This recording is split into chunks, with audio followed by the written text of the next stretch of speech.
Boa noite, pessoal. Boa noite a todos. Estamos aqui depois do recesso, né, do feriado, para continuar o estudo da obra nos domínios da mediunidade. Estamos aqui eu, João, Rodrigo, com muito carinho para fazer o estudo de mais esse capítulo. O Rodrigo vai fazer a oração inicial hoje, Rodrigo? Vamos lá. Ajeitando. Acho que ele congelou a imagem. Congelou? Agora descongelou. É. Descongelou.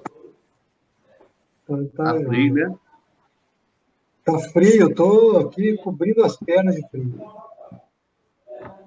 Então vamos lá, todos nós, vamos fechar os nossos olhos.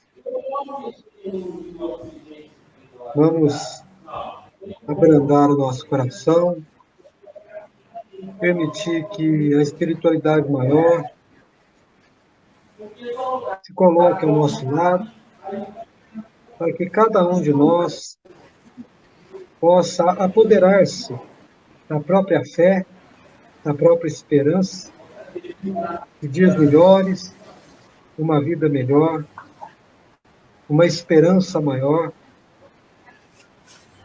que nós possamos conseguir todos os dias, com a ajuda de Jesus, de Maria e de todos da espiritualidade maior, de nossos mentores, evoluir, caminhar, amar, sofrer com dignidade, se for necessário, e quando for, que nós tenhamos dignidade de encarar tudo com fé. Que Deus, que sempre nos protege com sua generosidade, permita que nos inspiremos nas santas palavras do Evangelho e em todos aqueles que se acercam de nós com boas palavras, com bons exemplos. Que assim seja, sempre.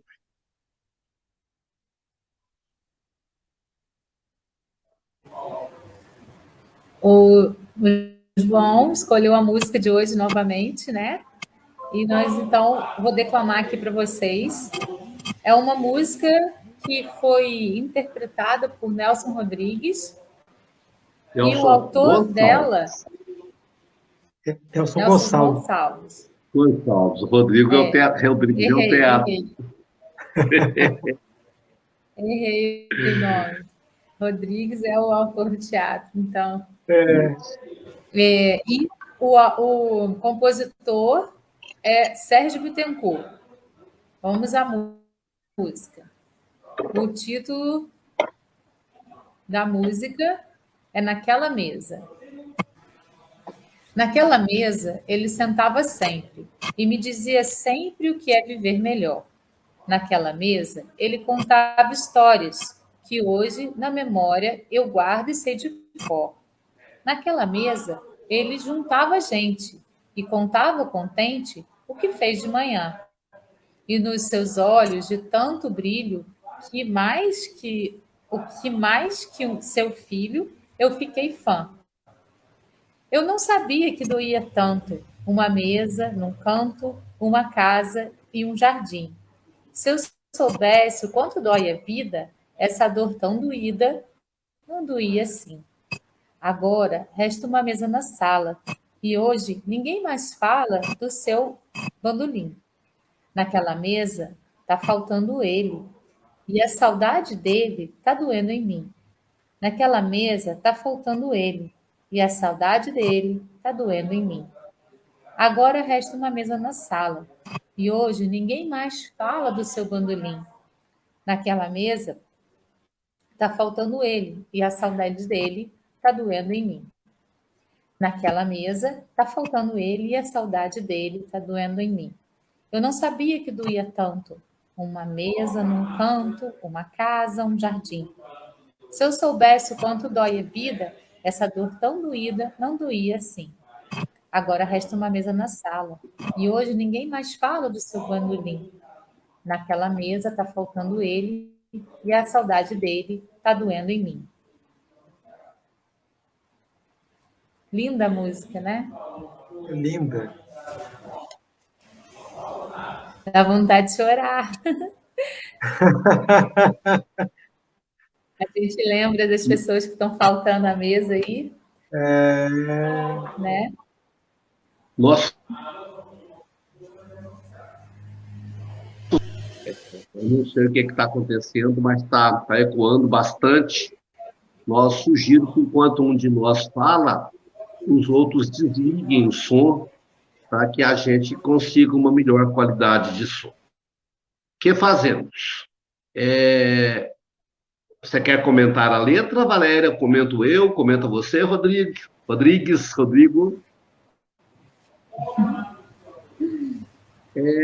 O João pode Eu acho que começar todo mundo comentando.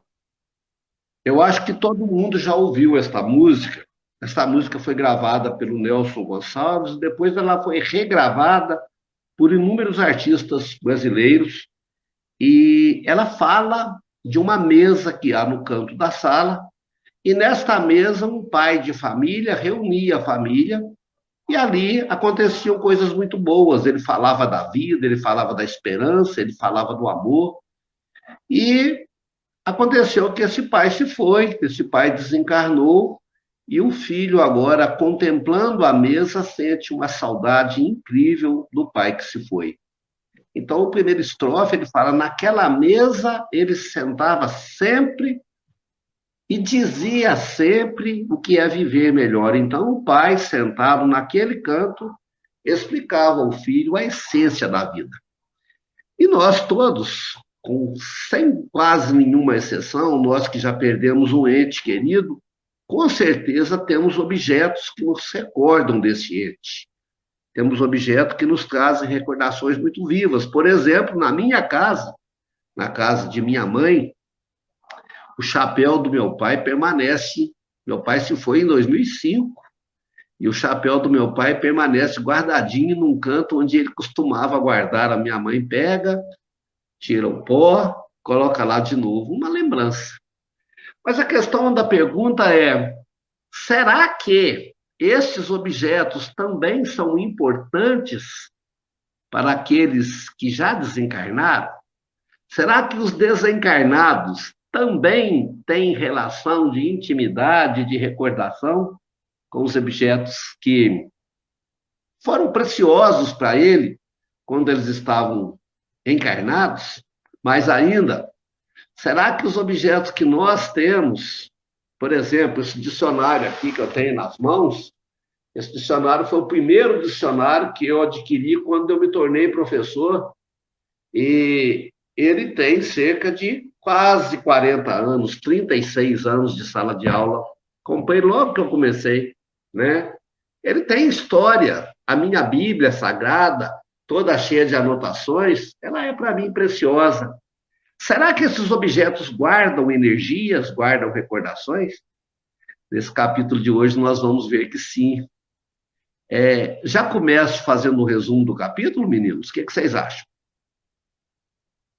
Pode ser? Pode sim.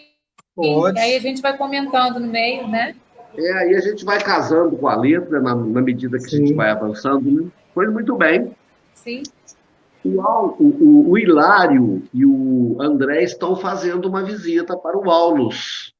E eles estão passando com o Aulus um período relativamente curto. No livro já se passaram 25 capítulos, nós estamos no 26, mas ainda está numa semana. Na primeira semana ainda, eles estão terminando o período. E ele começa o capítulo dizendo assim: o rápido curso de aprendizagem que vimos realizando atingia a sua fase final, assim como nós. Nós estamos no capítulo 26 e vamos até o capítulo 30. Daqui a pouco a nossa conversa termina. E o Aulus, o líder espiritual, estava sem tempo. Ele não tinha tempo para prolongar aquelas aulas que ele estava dando. E aí tem uma coisa muito bonita, logo no começo do capítulo, fala que ele é um incansável servidor, que ele está permanentemente ocupado, né? Que ele não perde tempo com nada. E eles estão andando pela rua, e de repente passam diante de um museu, e o Aulus convida-os a entrar naquele museu e fala: nesta casa, numa instituição como essa, numa instituição onde existem objetos do passado, existe uma singular, uma especial oportunidade de nós aprendermos coisas muito importantes sobre a mediunidade. Vocês já ouviram falar em psicometria? Ele pergunta. Psicometria, e ele define, sim, psicometria.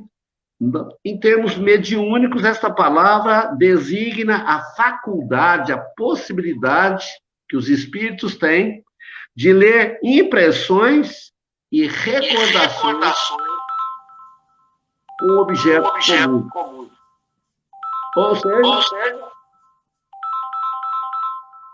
está dando muito eco.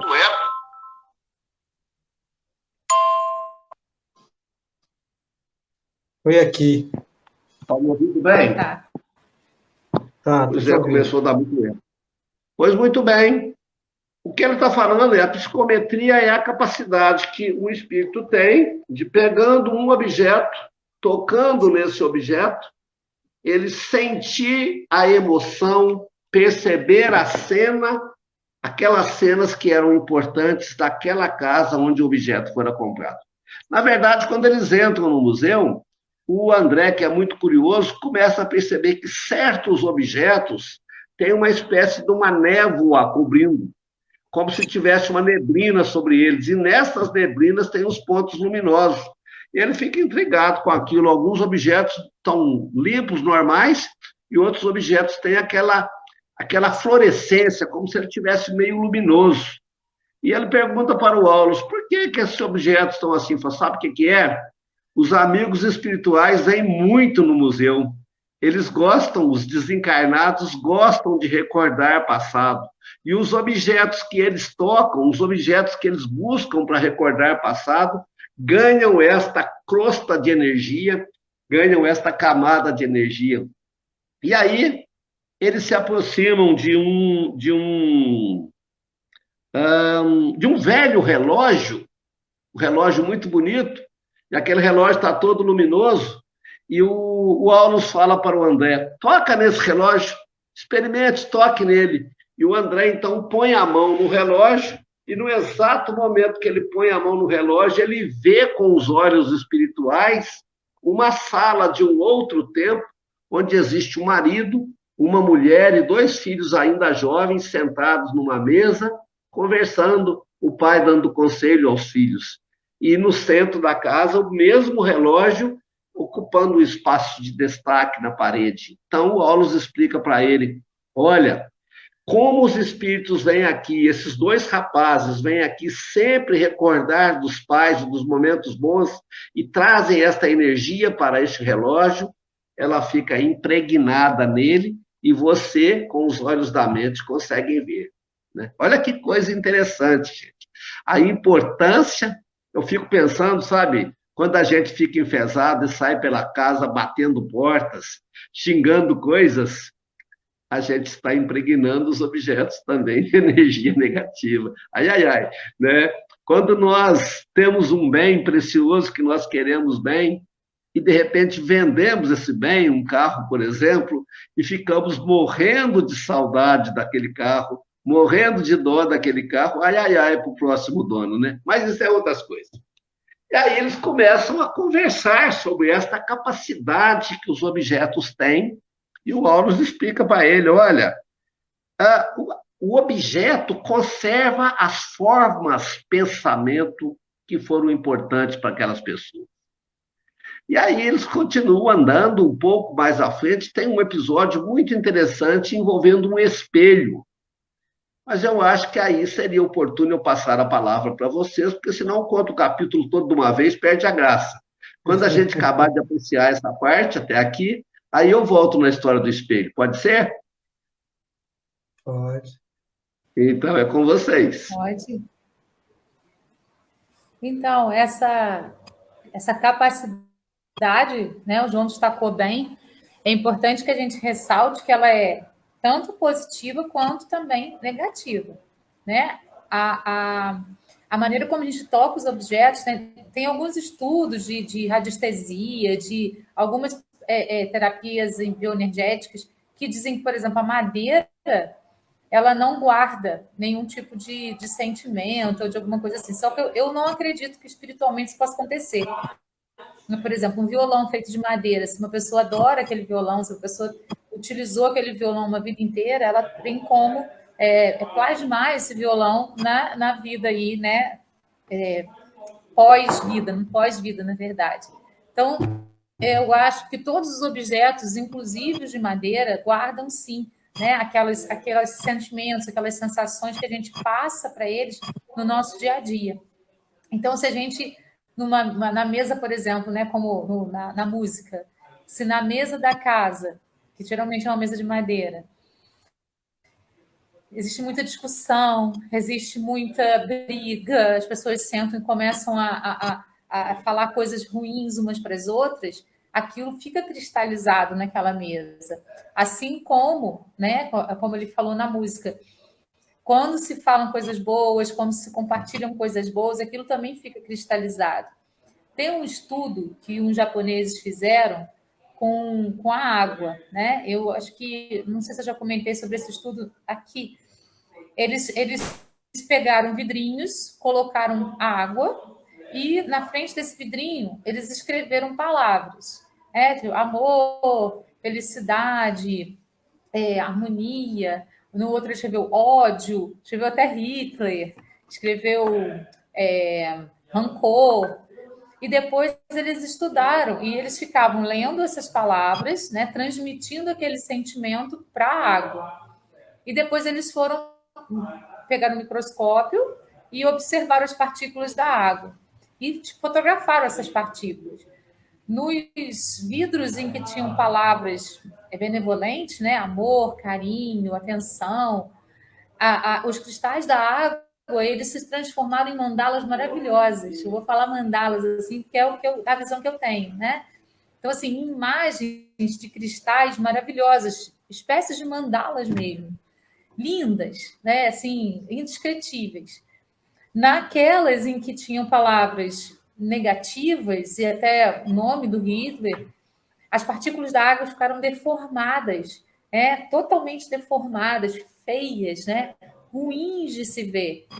Então, isso demonstra para a gente que não só a água, mas todos os objetos que são matéria constituída pela Terra, matéria condensada, para que a gente possa, então, viver nesse mundo mais materializado, é matéria condensada de quê? De energia. Energia condensada que se transforma em matéria. Então, se tudo é energia, tudo capta as energias que a gente passa para esses objetos, independente do material que ele seja feito. Porque tudo é matéria e a energia, então, condensada para se transformar naquela coisa material que a gente pega, que a gente vê, que a gente utiliza.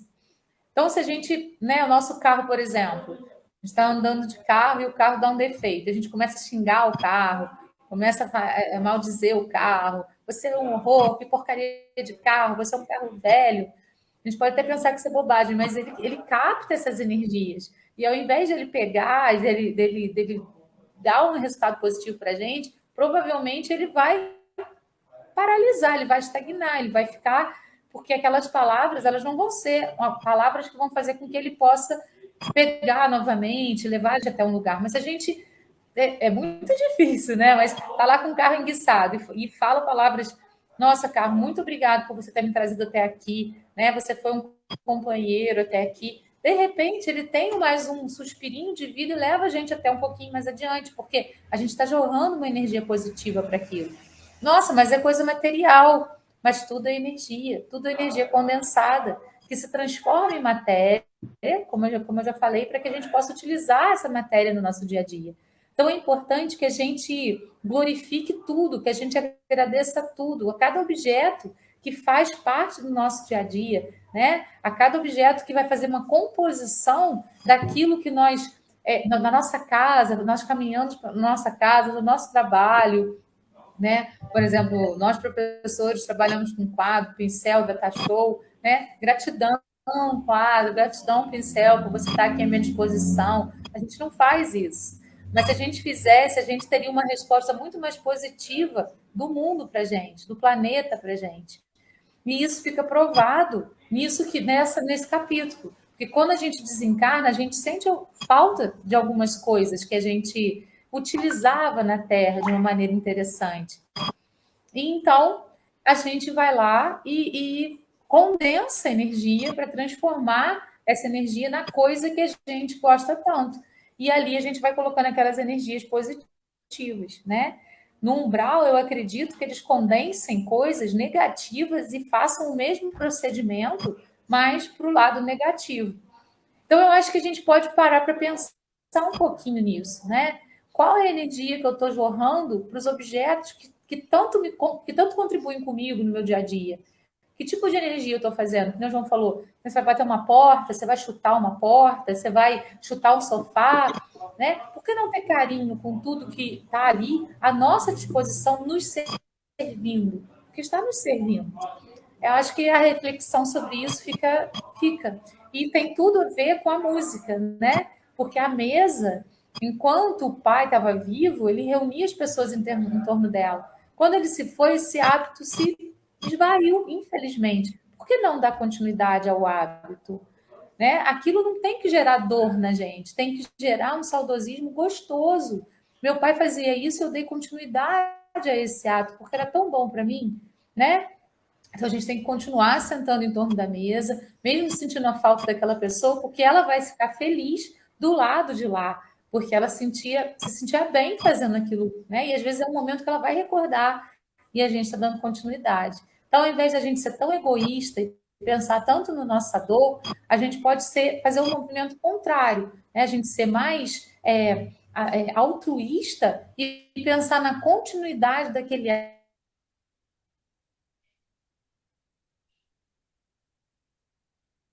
Travou, Valéria.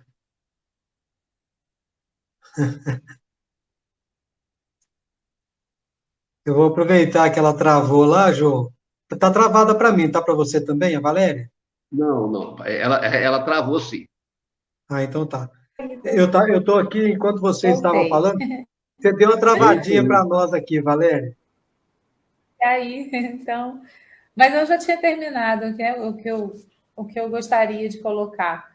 É Tranquilo. isso, né? A gente poder fazer esse movimento contrário para poder dar continuidade a coisas que são boas, que fazem bem para gente. Seguir esse exemplo, ao invés de cristalizar aquilo como se fosse algo que pertencesse ao passado. Isso é tão bom, por que não dar continuidade? Eu acho que a gente pode parar para pensar bastante nessas coisas, refletir sobre isso durante essa semana. Enquanto vocês dois falavam, eu fui aqui, né, pensando naquilo que tinha lido, no pequenas anotações que eu fiz aqui com uma colinha. E aí, com vocês desenvolvendo o assunto e falando dos objetos, das situações, eu me voltei para a casa da minha mãe e tem coisa de um ano, meu irmão e eu doamos um sofá dela, velho, que ficaria caríssimo restaurar. E depois de muita conversa com ela não queria, depois ela acabou cedendo para que colocássemos outro sofá. Gente, se vocês, se eu pudesse trazer aqui para vocês a reação dos netos, porque o sofá não está mais na casa da avó. Os netos ficaram mais inconformados do que a minha mãe. Mas pai, mas tio, eu gostava de deitar nesse sofá. A minha avó colocava eu no colo, a minha avó me dava chocolate, a avó trazia pãozinho, ela não deixava eu comer na mesa, trazia pãozinho. Quer dizer, cada um deles tinha uma história com um sofá velho, mal acabado, que não tinha jeito de reformar, de tão acabado que ele estava.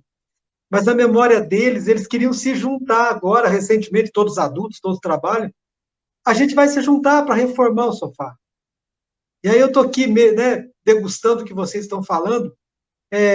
Vai trocar a espuma do sofá, vai trocar o pano do sofá, a estampa. Vai ser tudo novo, não vai ser mais o sofá. Mas só por pensar que é o sofá que eu me deleitei a minha infância inteira na casa da minha avó, me leva para a casa da minha avó, me leva para o colo da minha avó, me leva para o colo do meu pai. E assim, na casa da minha mãe tem um monte de coisa. Tem um prato que é de um afilhado, tem um copo que é de um, de um neto. Cada um tem um pertence que não tem mais utilidade para ninguém, só para aquela pessoa. E aí eu fico imaginando, no começo da reflexão que o João fazia sobre a música, né? Quantas pessoas estão conosco mais, e na memória, quando você passa por um lugar onde você se encontrava com aquela pessoa, quando você encontra um banco, uma mesa, um lugar no trabalho, um lugar em casa, um lugar na rua, no clube, na igreja, no templo, aquela pessoa vem inteira para a tua memória. Porque aquela pessoa começa a ser um sacramental da memória divina para a gente. Porque o que nós lembramos não é do objeto, né? Nós lembramos do amor que aquilo representa para nós. Porque pode ser que represente também um momento de desagrado, desamor, traição, tristeza, morte de alguma coisa ruim, ou a partida mesmo de alguém.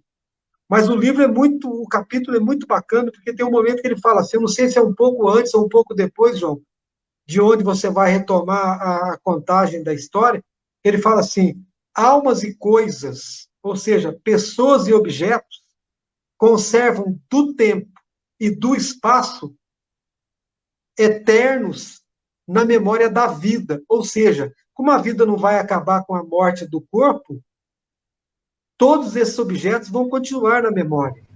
Eles vão continuar existindo dentro de nós e conosco. Então, é muito bonito pensar que tudo isso faz parte da vida. Então, quando a Valéria fala da gente agradecer as coisas, né? Eu, recentemente, um carro anterior, ele estava estragando demais a parte elétrica. Aí eu comentei com um amigo espiritualista, com uma espiritualidade muito elevada. Falei, o meu carro tem queimado lâmpadas constantemente. Ele nem parou para pensar, ele olhou para mim e falou assim, cuida dos pensamentos, apazigua teu coração, que você está um pouco agitado. Eu fiz isso. Não parou de todo, mas diminuiu os problemas elétricos no carro. Eu realmente estava muito agitado, a minha mente não estava parando, eu estava com várias preocupações.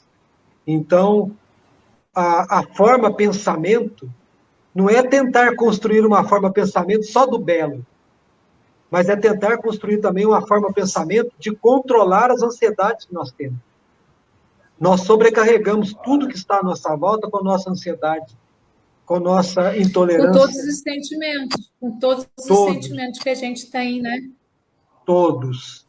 Uma faca na mão de um cozinheiro é um belo objeto de amor, porque produz comida, sacia a fome. Uma faca na mão de uma pessoa mal intencionada é um instrumento de morte, né? Porque está sobrecarregada com a forma pensamento que foi projetada sobre ela.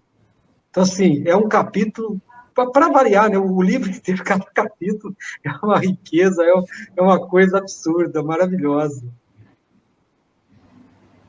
Fico pensando Posso aqui, ler um Rodrigo. trechinho aqui? Pois não? Ele fala assim, as almas e as coisas, cada qual na posição em que se situam, algo conservam do tempo e do espaço, que são eternos na memória da vida. Acho que é isso que resume tudo que a gente falou, né? Essa frase. Mesmo. Valéria, mas tem uma coisa muito importante que você falou já, que eu queria reafirmar, porque não pode passar esquecida. Você falou, eu falei no começo também, você falou, e eu quero reafirmar. Você disse, isso serve para as coisas boas e serve para as coisas não tão boas. Eu fico pensando, quando a gente entra numa igreja, num templo qualquer para rezar, quando essa igreja está vazia, quando não tem nada lá dentro, eu gosto muito de fazer isso. Eu gosto de achar, no colégio onde eu trabalho, tem uma magnífica capela. Hoje mesmo eu fui lá. Tiro um tempinho e sento lá no banco, na solidão, e fico quietinho, E mesmo que eu não fale nada, mesmo que eu não pense nada, uma paz gostosa vai se apoderando de mim. A gente não percebe, mas a capela é um lugar de oração. Muitas e muitas e muitas pessoas ao longo do século inteiro foram lá orar. E quando se ora, produzem energias boas. Portanto, aquela capela está crivada de lembranças boas, crivada de vibrações positivas. Ela está repleta de um universo de paz. Então, quando eu entro lá e me solto, me desarmo, quando eu chego lá e respiro e me entrego, se eu tiver um pouquinho de sensibilidade, a Valéria já disse que todos nós temos mediunidade, como se fosse um filtro, esta paz me envolve. Mas eu quero lembrar a Valéria que quando nós trabalhamos juntos numa determinada escola de Varginha, era comum essa escola nos propiciar retiros religiosos numa fazenda aqui da região, e que esta fazenda tinha uma antiga senzala que servia de refeitório. Não sei se a Valéria lembra disso. Essa fazenda foi restaurada e onde antigamente era a senzala, hoje é o refeitório. E quando a gente entrava lá, um arrepio meio esquisito vinha, como se alguém parecia que tinha um clima pesado. E na época eu não entendia, mas É hoje gelado, lembro. né? Parecia que era gelado, assim, não é? Uma sensação de gelado. Aham, parecia que estava. A gente, assim, não é que eu visse nada, que eu não vi vulto, não é nada disso, não. Mas parece que o ar era pesado. E hoje, lendo o É, capítulo, eu fui, fui gelado. pensando nisso, né? Eu fui pensando nisso. Como que nós contaminamos o ambiente à nossa volta de vibrações positivas e negativas. E aí eu chamo a atenção para uma coisa que não está no capítulo, mas que valeria a pena. Que música eu tenho ouvido dentro da minha casa? De que falam as letras Sim. das músicas que eu ouço? Quais os pensamentos? Que pessoas eu tenho trazido para dentro da minha casa? Isso é importante. Quais são as leituras que aqui se praticam? Quais os filmes que se veem? Né? De repente eu vejo só filme de violência, só filme de morte, só filme de agressão. Será que essa energia não passa? É claro que passa. Né? É óbvio que passa. O Hilário ele é muito questionador. Ele fala: pera lá, quer dizer que se eu tocar nesses objetos e me deixar filtrar a energia, eu faço ligação com quem compôs esse objeto, com os espíritos que gostam dele? Sim, sim. Aí ele pergunta, ele é curioso, ele é que nem o Rodrigo, assim, ele fica instigando, ele fala: mas espera aí, e eu consigo ouvir também os pensamentos dos espíritos que me são superiores? Não, eu me sintonizo na minha faixa de vibração. Eu consigo captar aquilo que está na minha faixa de vibração. Qual é a minha vibração? Parece incrível, mas quando a casa da gente está harmonizada, as nossas plantas ficam bonitas, os nossos animais ficam sadios, os aparelhos eletrônicos quase não quebram, e de repente, quando um problema, a gente fala, desgasta pouco, é bobagem, né? É só eu estar sem dinheiro que queima a máquina de lavar, queima isso, queima aquilo, claro, nós as estamos queimando, né?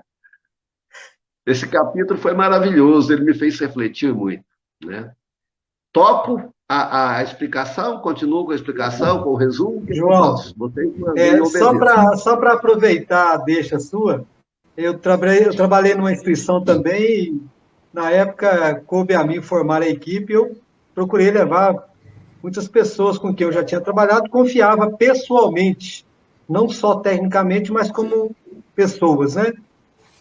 E a instituição já estava andando fazia algum tempo, eu fui contratar uma outra professora. Essa moça, ela entrou na minha sala e logo que eu a cumprimentei, ela falou assim: eu posso fazer um comentário? Falei: pode. Falei: olha, eu que vou fazer a entrevista, ela quer começar a fazer o comentário, pode fazer, né? Já estou observando, né? Ela virou para mim e falou assim: eu nunca encontrei tanta luz e tanta harmonia na atmosfera de uma escola. que delícia o ambiente aqui. Eu falei para ela, mas nós estamos ainda no segundo horário. A molecada ainda não saiu para o recreio, como que você viu a harmonia? Ela falou, não, é a atmosfera do espaço. Então, realmente, ao longo da vida, a gente vai testemunhando, mas não vai dando o devido valor. E aí a gente corre o risco de fazer isso que você apontou agora, de assistir filmes só de violência, de assistir filmes só provocativos, de ouvir músicas que não têm um contexto de harmonia, de equilíbrio, né? Mesmo que você goste de um rock, mas que a letra tenha em cima daquela potência, da harmonia que se coloca, uma letra condizente, né? Que existe. Então, nós precisamos tomar muito cuidado com o que nós emanamos do nosso cérebro e do nosso coração.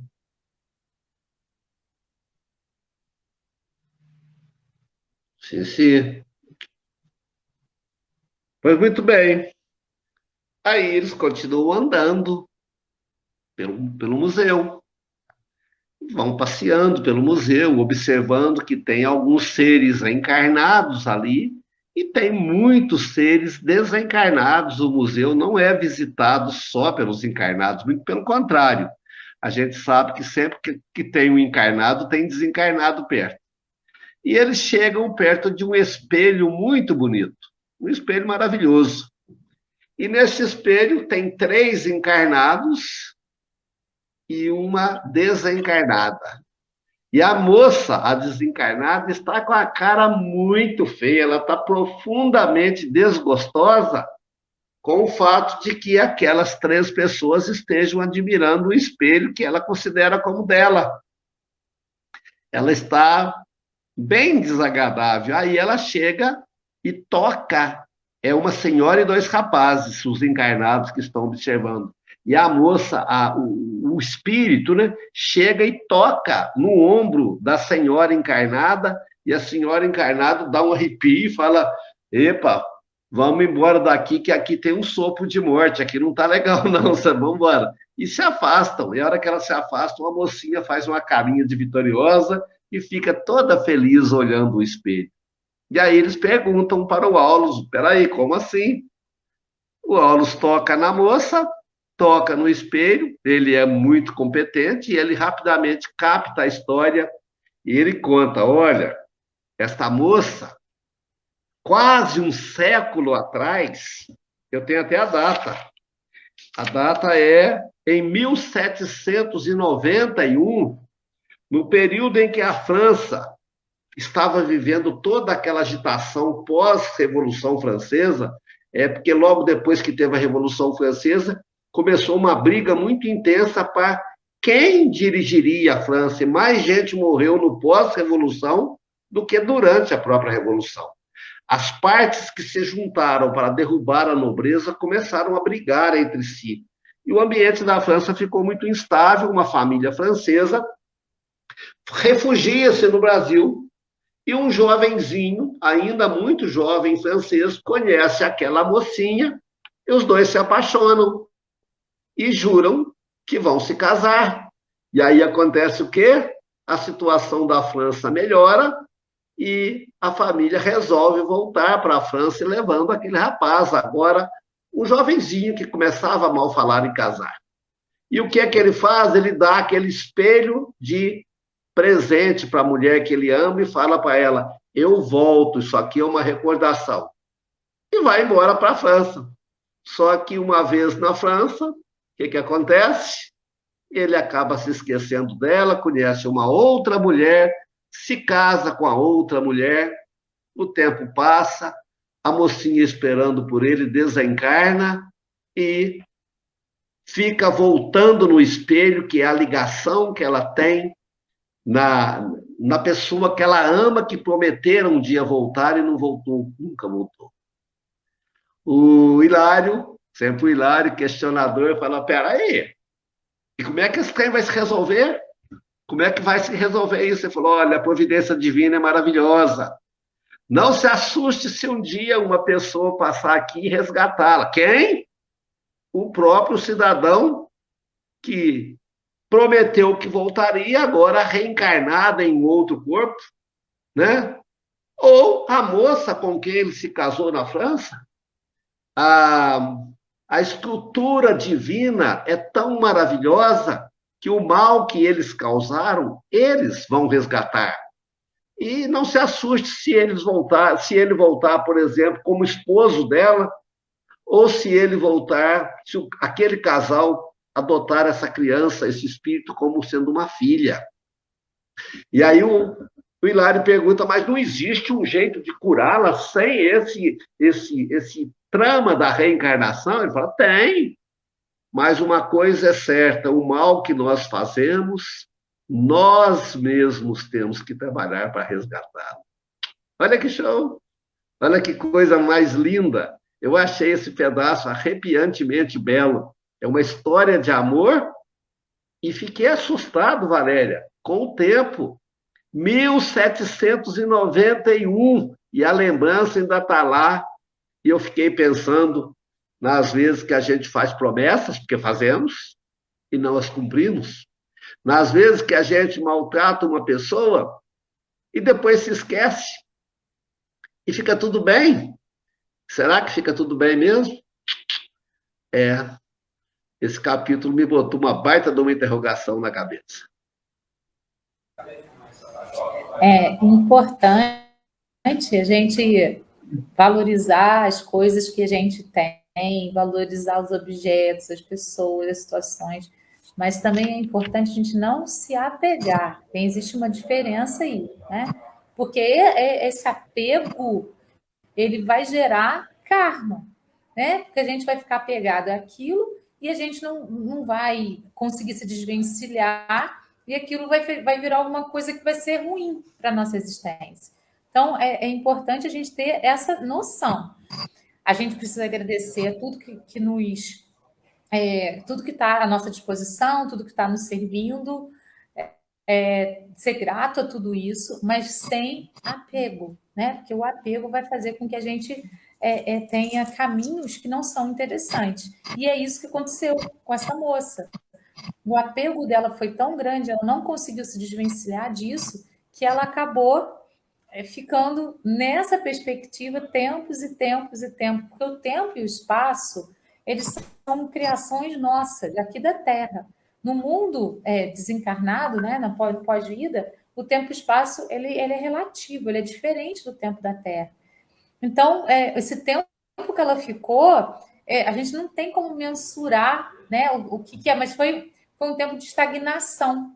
O espírito ele não evolui, mas ele pode estagnar. E ela ficou estagnada por conta desse sentimento. Foi uma escolha dela. A gente sempre também tem que lembrar isso. As escolhas são sempre nossas. Ela poderia ter se desvencilhado disso, poderia ter percebido, nossa, passou tanto tempo, ele não vai mais voltar, né? E seguido a vida dela. Mas a escolha dela foi ficar presa àquele sentimento. Por época, por criação, por inúmeros motivos que não vem ao caso. O que vem ao caso é a escolha.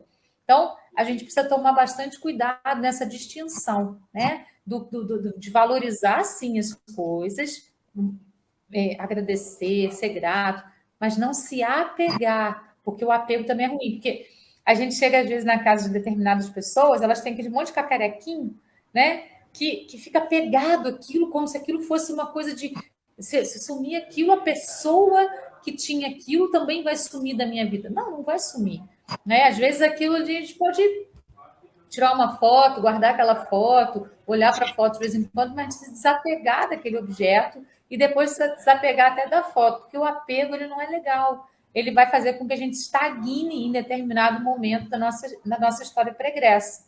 E foi o que aconteceu com essa moça. Né? E isso não é bacana. Eu tinha lembrado de um caso em que isso tinha acontecido também, mas agora eu esqueci. Se lembrar, depois eu volto nele. Mas eu acho que essa reflexão também é importante para a gente, né? Essa questão do apego e do desapego, né? Da valorização, da lembrança, de tudo, mas como algo positivo. A partir do momento que a gente perceba que aquilo está se transformando num peso, a gente precisa, então, deixar aí, né? E andar para frente, não ficar estagnado no passado. Dentro do capítulo também tem um parágrafo aqui muito interessante, que aí o curioso que se faz, um pouco sabedor também dentro da perspectiva do livro, que é o André, ele diz o seguinte, que dentro do assunto, né, compelia-os a refletir sobre as antigas histórias de joias enfeitiçadas. Então, né, não toca nesse objeto que ele é enfeitiçado, não passa por essa rua que ela é assombrada, não entra naquela casa que ela tem um espírito ruim lá dentro. Ou seja, tudo isso foi impregnado por sentimentos, pensamentos, né? Por formas de E pensamento, aí, de ódio. só te cortando um Foi. minutinho, Rodrigo, entra o que o Jung chama de self-coletiva, né? O Jung é um psicanalista, psiquiatra, contemporâneo a Freud, Jung, como vocês falam, ele fala sobre o self-coletivo. O que é o self-coletivo? É uma ideia que é jogada e que todo mundo compra como uma verdade. E aí aquilo passa a ser uma verdade da comunidade. Então, essa rua é assombrada, alguém falou isso. A comunidade inteira comprou essa ideia, a rua vai ser assombrada. Porque todo mundo acredita naquilo. Todo mundo tem essa energia de que a rua é assombrada. E assim se criam verdades dentro da nossa esfera aí da Terra. Né? Criam-se verdades a partir de informações que são compradas como verdades absolutas. E a gente também tem que tomar cuidado com isso, né? Porque a gente não precisa acreditar em tudo, em todas as selfies coletivas que são passadas para a gente. A gente precisa ter esse olhar crítico também para poder não entrar nesse jogo aí, né? Enquanto você falava, e eu rememorizei aqui, meu pai contava uma história de quando ele era rapaz, e ele morava na roça, e o pessoal falava assim, não passe por tal caminho, porque quando você estiver voltando, lá no alto você vai ver assombração nas árvores. Meu pai disse que voltando um dia com um ou dois amigos, erraram um caminho, e em vez de passar pela estrada, passaram pelo alto das árvores. E aí, passando lá, e isso eu acredito que foram uma das coisas que fez meu pai ficar bastante cético quanto às coisas espirituais e essas coisas de assombração e tudo. O que meu pai e mais um amigo ou dois descobriram? Chovia. Perto dessas árvores, empoçava a água.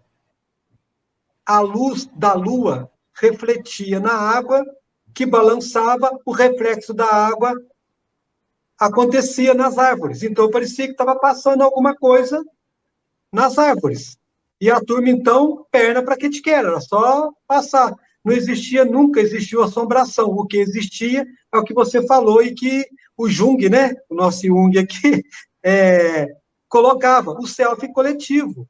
Alguém falou, no caso, alguém que falou era uma pessoa mais velha, lá em 1900 e nada, uma pessoa mais velha, um adulto, maduro, respeitado, falava, o que ele acreditava, o que ele compelia nas frases, valia como palavra, valia como lei, valia como experiência.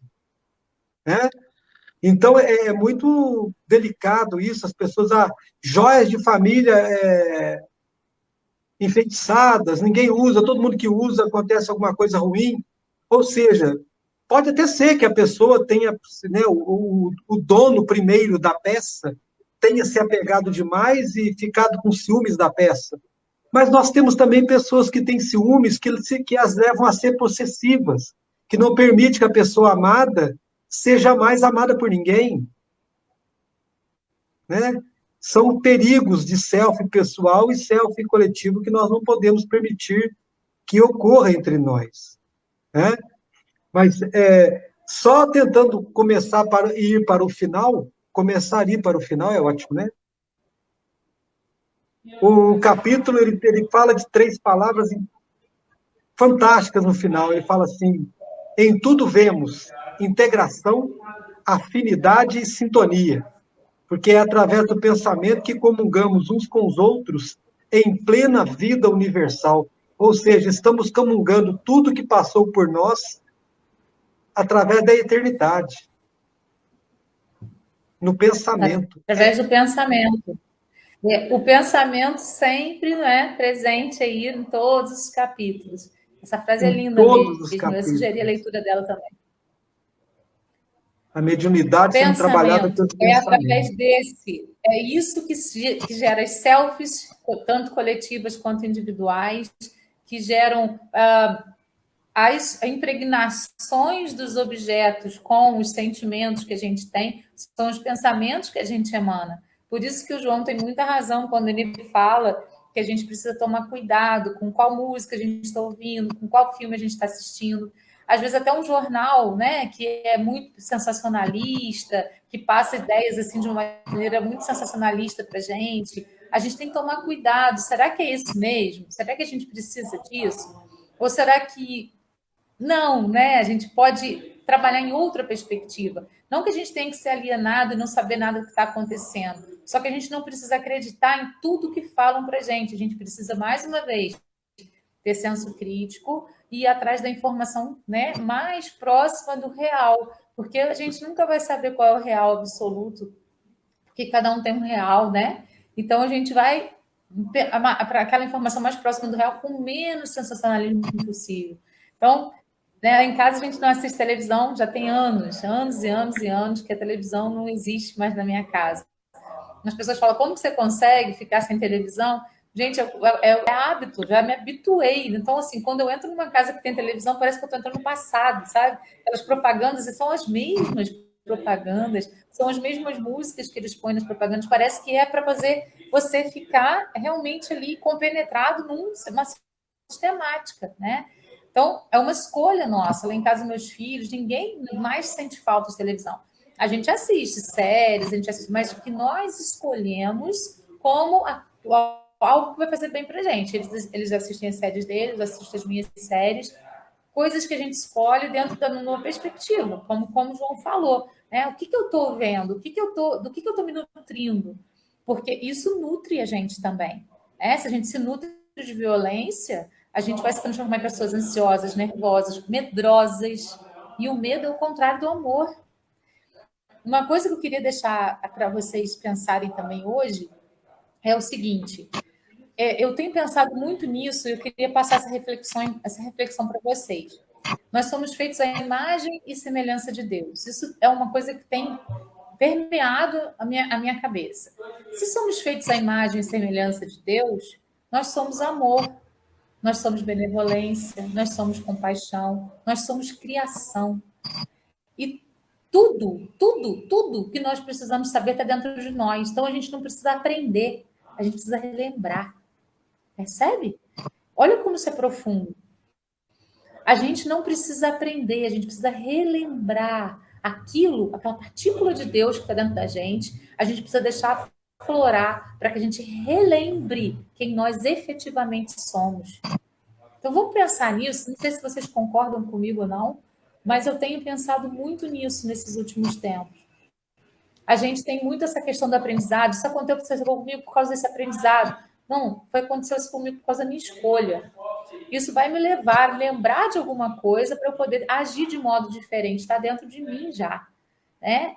Então, vamos pensar nessa perspectiva também, que tem a ver com tudo que a gente está falando, de uma certa forma.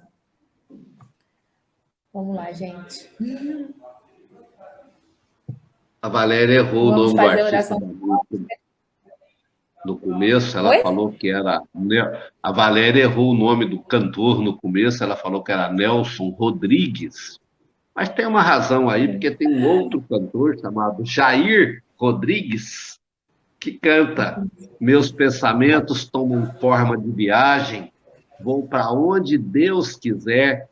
Um videotape que dentro de mim retrata todo o meu inconsciente de maneira natural. Então, já me preparando Olha que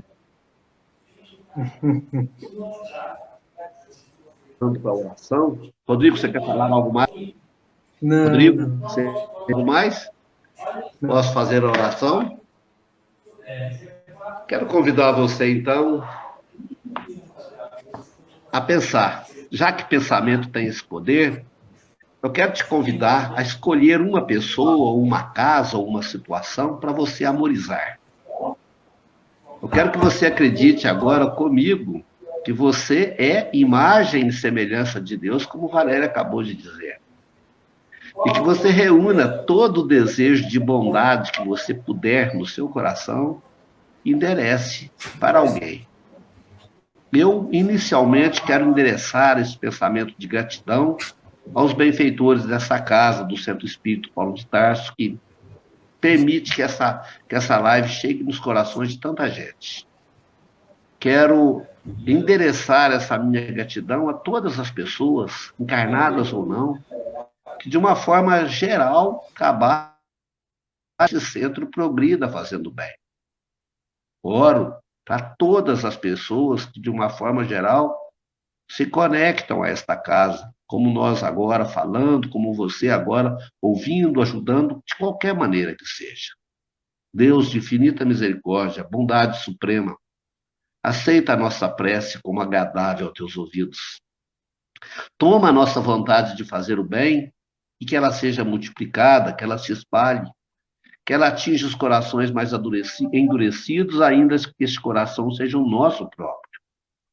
Modifica a nossa vida, põe bondade nos nossos atos, põe leveza nas nossas ações. Permita que nossos olhos sejam transmissores da tua paz, da tua luz. Permita que os nossos braços se estendam fazendo a caridade. Permita que as nossas pernas nos levem até os irmãos que necessitem de nós. Permita que nesta semana que começa, que nós vamos contar a semana de agora até a próxima terça, que nessa semana que está começando agora, que nós sejamos como essa chuva abençoada que está caindo neste momento, que nós possamos encharcar o coração de tantas pessoas com o seu amor, com sua paz, com a sua felicidade.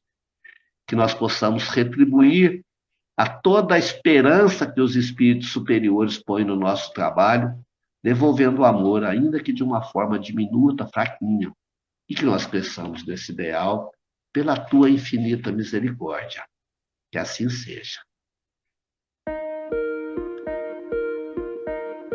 Assim é. Vou aqui dar boa noite, né? Retribuir boa Muito noite bem. às pessoas que nos deram boa noite. Débora da Silva, Acabou a Valéria. Sirene, Vitória Para Rabelo, mim, não. Camila. Eu estou te ouvindo. Estão me ouvindo? Eu estou. Então vamos agradecer aqui as pessoas que deram boa noite pra gente. Vou repetir, lá não sei se vocês ouviram. Vocês estão me ouvindo? Débora Eu da não ouço. Silva, Sirene, Vitória Rabelo, Camila, Mila, né? O Antônio, a Jaqueline, a Sebília, quem mais? Essas pessoas.